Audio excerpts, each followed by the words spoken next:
कहियो भतार तोर चल जाई जान से, कही दे पंगा न लेबो अहिरान से। अच्छा अरे सुनाता कि ना रे? सुनाता हो। कहियो भतार तोर चल जाई जान से, कही दे पंगा न लेबो अहिरान से। आज कोई रहे फोन कही दे काल जन करी हो। सुनो बाबाल जनी करे हो ये जादो जी, मरद हलाल जनी करे हो ये जादो जी। बाबाल जनी करे हो ये जादो जी, मरद हलाल जनी करे हो ये जादो जी।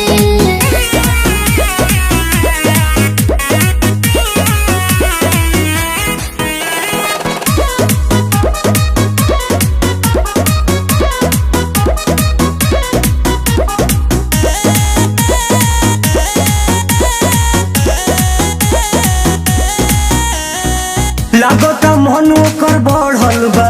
अच्छा हमरा उ नजर में गड़ल बा। ऐसे मत कहो।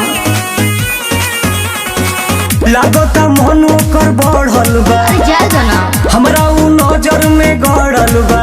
कुछ करे हो ना जान मोरे हो ना, हटे हमर सोहाग तू उजरी हो ना, उजरी हो ना। कहल चाहता रूप बिकराल जन करी हो। बाबाल जनी करे हो ये जादो जी, मरद हलाल जनी करे हो ये जादो जी।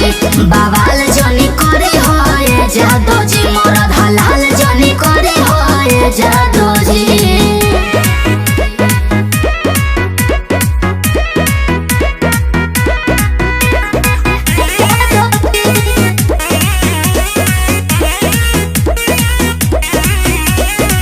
बच्चे से सहनी न धमकी रे।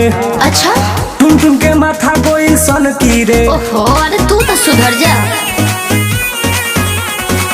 बच्चे से सहनी न धमकी रे। ठीक बा टुन टुन के माथा गोइल सन की रे। कर सबर हो हमर लभर हो, गंगा सागर हो वह दिल के कबर हो। जाके रहो ओकरा साथे हमर हाथ जन धरी हो। बाबाल जनी करे हो ये जादो जी, मरद हलाल जनी करे हो ये जादो जी। बाबाल जनी करे हो ये जादो जी, मरद हलाल जनी करे